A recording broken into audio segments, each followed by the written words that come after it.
स्वागत है guys Banke Bihari blogs में। आज मैं आपको पूरा रमणरेती के दर्शन कराने जा रहा हूँ। आज मैं अपनी माँ को लेकर निकल पड़ा रमणरेती की ओर। रमणरेती में इन दिनों 28 से 3 नवंबर तक 28 अक्टूबर से 3 नवंबर तक भागवत सप्ताह बैठी हुई है, जिसका वाचन स्वयं गुरु शरणानंद महाराज जी कर रहे हैं। ये अवसर वास्तव में दुर्लभ ही है, जब स्वयं गुरु शरणानंद महाराज जी अपनी रमणरेती धाम में भागवत संपन्न कर रहे हैं। ये दुर्लभ अवसर है, शायद भविष्य में ऐसा अवसर आए भी और या शायद ना भी आए।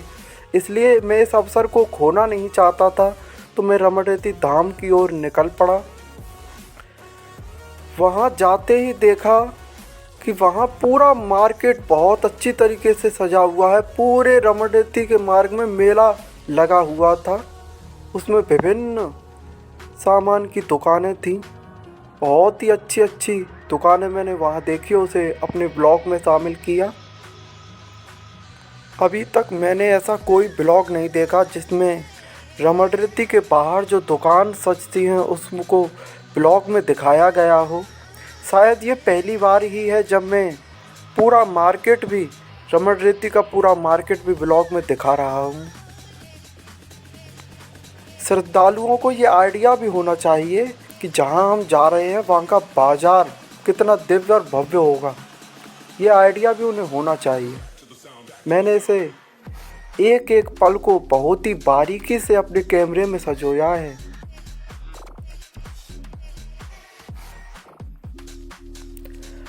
गुरु शरणानंद जी की इस भागवत में अनेकों श्रद्धालु आए हुए, यहाँ से भी आए हुए थे, मथुरा वृंदावन से भी, और बड़े बड़े शहरों से, भारत के बड़े बड़े शहरों से भी यहाँ हजारों हजार श्रद्धालु आए थे।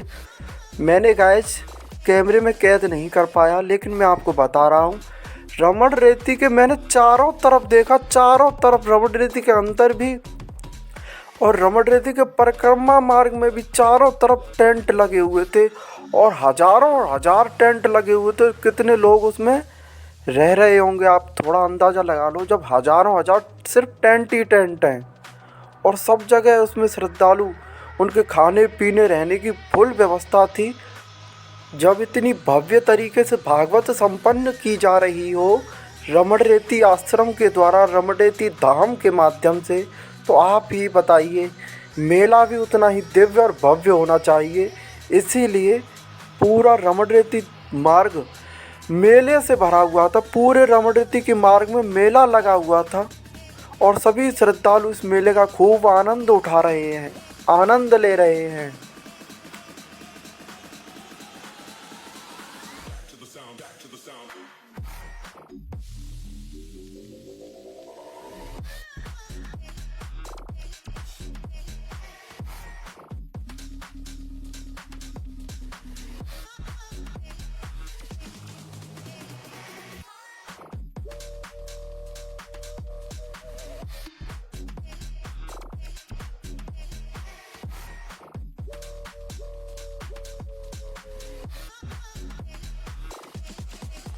रमणरेती के मुख्य द्वार से मेरी माँ ने प्रवेश किया, तो ये जो व्यू आप देख रहे हैं गुरु शरणानंद की महाराज की कुटिया की ओर जाता है। ये रास्ता इसे भव्य तरीके से सजाया गया था, और ये रास्ता गाइस भागवत पांडाल की ओर जा रहा है। पूरा मार्ग दिव्य और भव्य तरीके से सजा हुआ था। हम बहुत ही शीघ्र पहुंच गए थे, इसलिए हमने निर्णय लिया कि पहले हम पूरा रमणरेती धाम में घूमेंगे फिरेंगे, और पूरे रमणरेती धाम के दर्शन करेंगे, चारों तरफ से देखेंगे किस प्रकार रमणरेती धाम की सजावट की गई है गाइस।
कुछ ही समय बाद भागवत शुरू होने वाली है, इसीलिए जितने भी वीआईपी संत और वीआईपी अतिथि थे वे सभी इन छोटी छोटी गाड़ियों के माध्यम से वीआईपी तरीके से आ चुके थे, इसीलिए ये गाड़ियाँ यहाँ खड़ी हुई थी।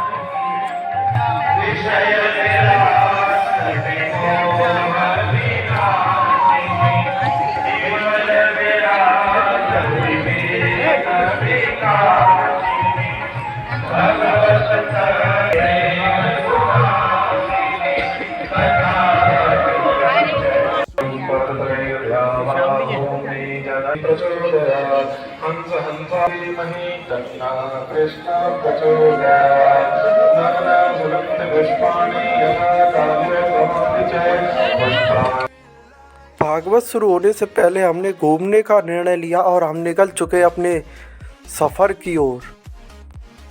तालाब पुल से पहले ये झूला पड़ता है जिस पर सभी श्रद्धालु आनंद उठाते हैं। हमने हनुमान महाराज जी को भी बैठे हुए देखा। कुछ इस तरीके से व्यू लिया मैंने रमणरेती धाम में जो सजावट हुई है उसकी। इन छोटी छोटी क्लिप के माध्यम से मैं आपको पूरा रमणरेती धाम के दर्शन कराने जा रहा हूँ।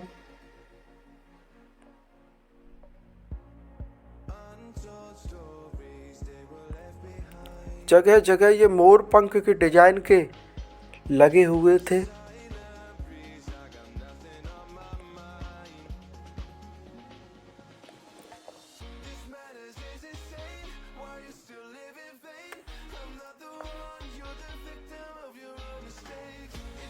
अभी हम जिस रास्ते पर चल रहे हैं इस रास्ते पर भोजनालय पड़ता है। ये विद्यार्थी जहाँ से आ रहा है ये भोजनालय से ही आ रहे हैं विद्यार्थी। और ये गौशाला है जो भोजनालय के पीछे की साइड में पड़ती है। ये जो गाय इस मार्ग से आ रही है ये सीधा मार्ग यमुना के तरफ जाता है। और मैं इस मार्ग से एक बार गया भी था तो यमुना घाट पर ही यमुना किनारे पहुंच गया था। पूरा जो मार्ग है बहुत लंबा है और इसका व्यू मैंने कुछ इस तरीके से लिया।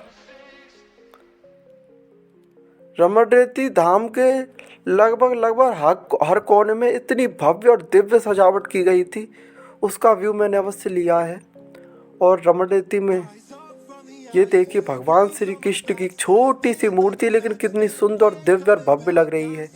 गाइस आप सभी देख रहे हैं ये भी भोजनालय है जहाँ पर अपनी थाली में भोजन लेकर इस कुटिया में लोग भोजन पाते हैं, प्रसाद पाते हैं। यहाँ पर श्रद्धालु भी बैठे हुए हैं और आनंद उठा रहे हैं। अभी भोजन नहीं चल रहा है लेकिन श्रद्धालु अपना आराम कर रहे हैं क्योंकि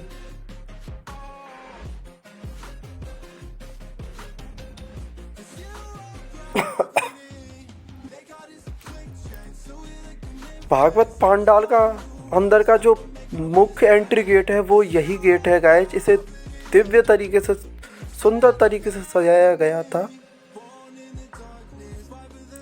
और हमने गाय को भी एक पूड़ी खिलाई, गाय को भी भोजन खिलाया।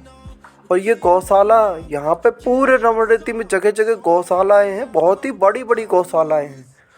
ये कह सकते हैं विराट से विराटतम गौशालाएं हैं। और भगवान श्री कृष्ण की इस मटकी से शुरू हुआ ये व्यू कितना सुंदर और दिव्य भव्य लग रहा है।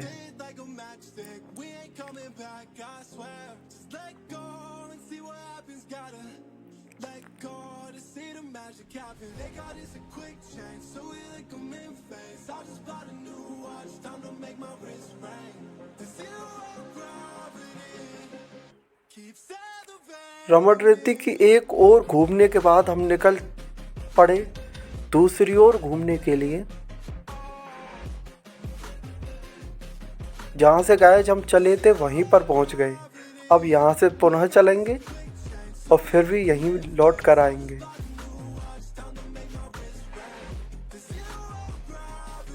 रमण रेती के जो मार्ग हैं वो बहुत ही चौड़े हैं और बहुत ही सुविधाजनक हैं। कितने हजारों हजार श्रद्धालु इस मार्ग पर एक साथ बिना असुविधा के भी चल सकते हैं।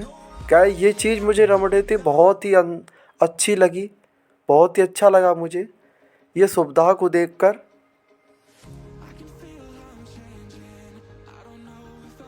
वीआईपी लोगों के ठहरने के लिए और जो बड़े बड़े संत हैं उनके रुकने के लिए ये गेस्ट रूम बनाया हुआ है। उस पर इतनी सुंदर सजावट की गई थी।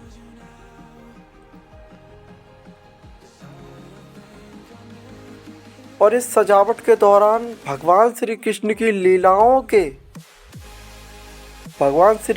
लीला को दर्शाते हुए बहुत ही सुंदर सजावट पूरे रमण रेती मार्ग में, पूरे रमण रेती धाम में की गई है। ये व्यू भी मैंने लिया, कितना सुंदर लग रहा है। भगवान श्री कृष्ण गोवर्धन पर्वत उठाते हुए ये व्यू सजाया गया है, अद्भुत।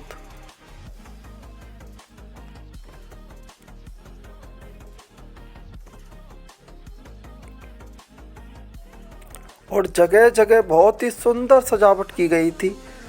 हमारे गुरु सदानंद जी महाराज जहाँ रहते हैं यही वो कुटिया है आप सामने देख रहे हैं। इसी कुटिया में हमारे गुरु सदानंद जी महाराज निवास करते हैं। और ये गिलहरी की चहलकदमी भी मैंने ली। मैंने एक और व्यू लिया अपनी माँ का फोटो शूट करते हुए।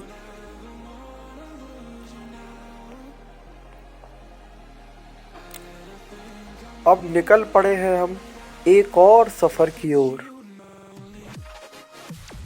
गाइज ये है रमण रेती धाम में तालाब जो पीछे की ओर पड़ता है यमुना किनारे की साइड। और इस तालाब के बगल में बहुत ही विशाल गौशाला है। और ये जो तालाब का व्यू है बहुत ही सुंदर दिखाई देता, प्रकृति से घिरा हुआ है, चारों तरफ से प्रकृति से घिरा हुआ है। और बीच में ये तालाब अद्भुत सुंदर लगता है।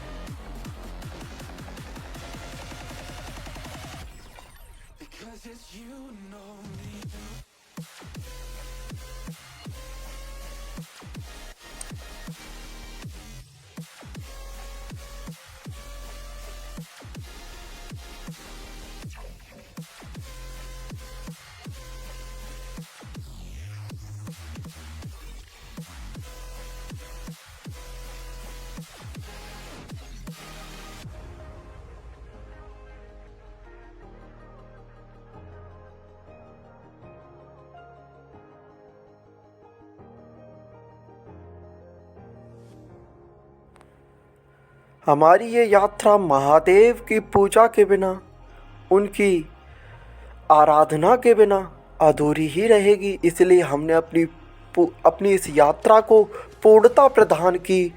नमामि स्मीशान निर्वाण रूपम विभुम व्यापकम ब्रह्म वेद स्वरूपम निजम निर्गुणम निर्विकल्पम। कहा भी गया है, एक कहावत है कि उसको क्या भय काल का जो भक्त हो महाकाल का।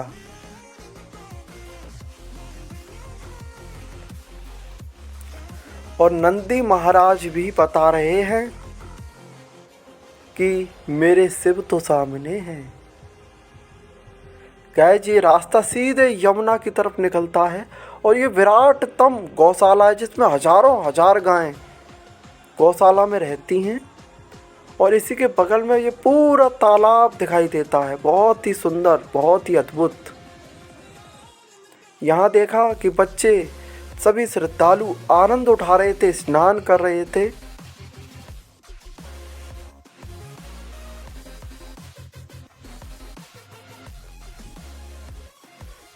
इस इस तालाब की जो व्यवस्था है बहुत ही सुंदर तरीके से व्यवस्थित है। ये तालाब प्रकृति से घिरा हुआ है, हरियाली से भरा हुआ है, हरियाली से लहरा रहा है ये तालाब। इस तालाब पर भी और इस यहाँ पर जहाँ पर हम हैं, इसी स्थान पर कभी स्वयं बौद्धों के सर्वोच्च गुरु दलाई लामा स्वयं यहाँ पर आए थे और उन्होंने भगवान बुद्ध की एक मूर्ति का अनावरण किया था।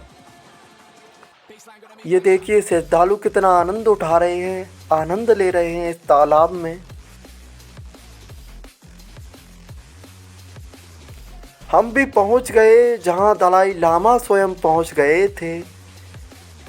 जिस मूर्ति का अनावरण स्वयं दलाई लामा ने किया, आखिर उस मूर्ति की हमने भगवान बुद्ध की भी हमने पूजा अर्चना संपन्न की और उनसे भी हमने आशीर्वाद प्राप्त किया।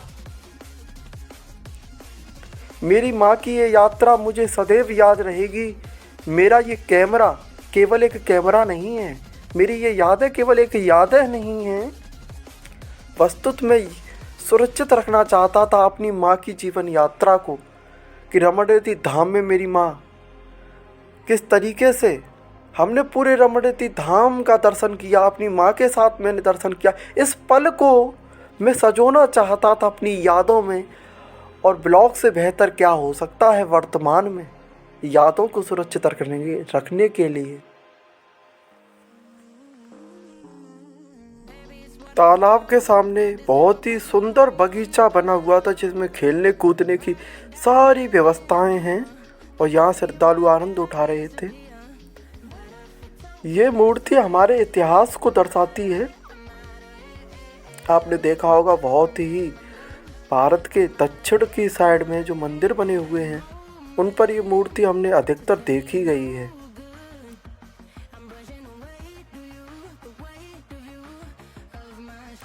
और रमणेती के इस मार्ग में बहुत ही सुंदर सजावट है। हम लौटते हुए तालाब की ओर से उस मार्ग में बहुत ही सुंदर सजावट की हुई है। अब हम गाइस जा रहे हैं भागवत सुनने के लिए। अब हम भागवत सुनने के लिए निकल पड़े और कथा पांडाल में मैं बैठा तो कुछ इस प्रकार का व्यू था। पूरा कथा पांडाल जैसे स्वर्ग की तरह सजा हुआ था।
ऐसा कहा जाता है, हमारे शास्त्रों में आया है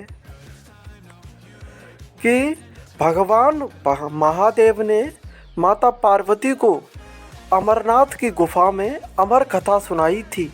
और इस दौरान एक कबूतर का जोड़ा था जो भागवत को सुनकर चला गया था। वो अमर कथा वस्तुत भागवत कथा ही थी, और वह कबूतर का जोड़ा उस पूरी भागवत को सुनने के बाद कहते हैं कि अमर हो गया।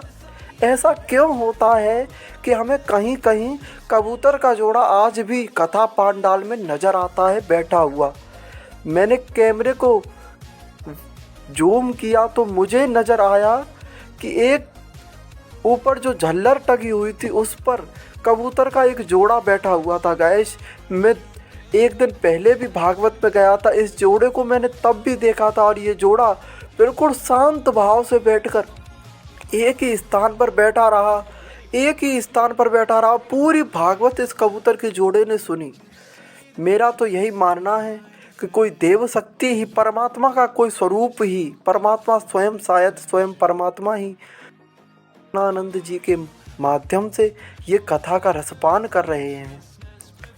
मुझे पूरा विश्वास है कि ये कोई देवी देवता ही रहे होंगे जो कबूतर के जोड़े के रूप में इस पूरे भागवत को सुन रहे हैं शांत भाव से बैठकर।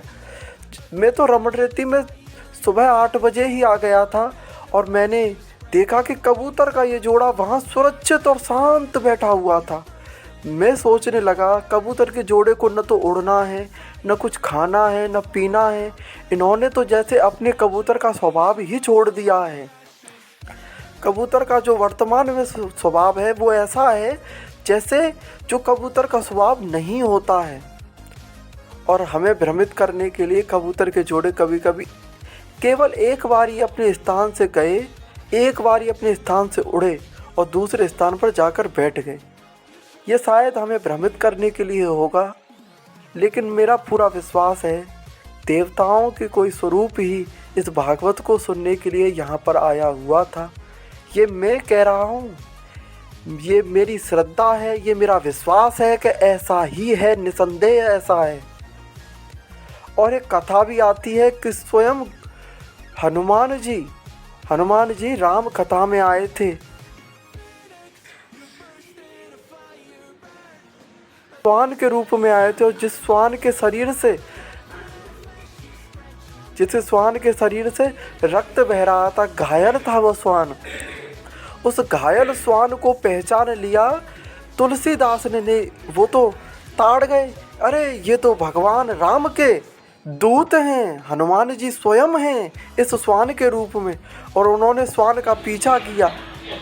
इस प्रकार से वे पहचान गए थे, वे तो तुलसीदास थे, हम तो तुलसीदास नहीं है ना। हम भी पहचान सकते हैं कि ये कबूतर का जोड़ा भगवान का ही कोई स्वरूप रहा होगा, जिन्होंने कबूतर के स्वभाव को ही छोड़कर, भूख प्यास को त्याग कर पूरी भागवत सुनी है। और जितने भी दिन में गया भागवत सुनने के लिए, मैंने इस जोड़े को एक ही स्थान पर बैठे हुए पाया और शांत भाव से बैठे हुए पाया।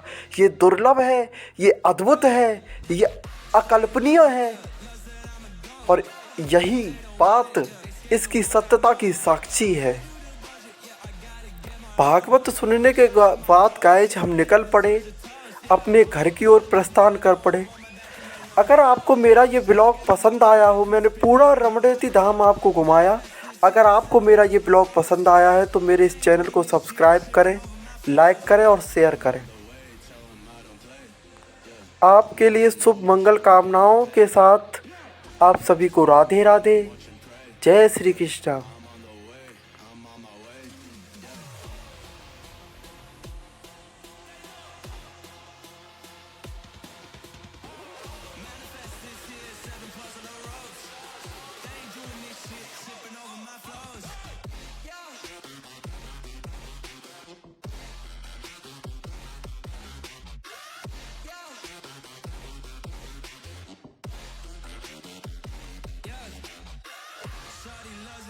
Loves it, I'm a goat.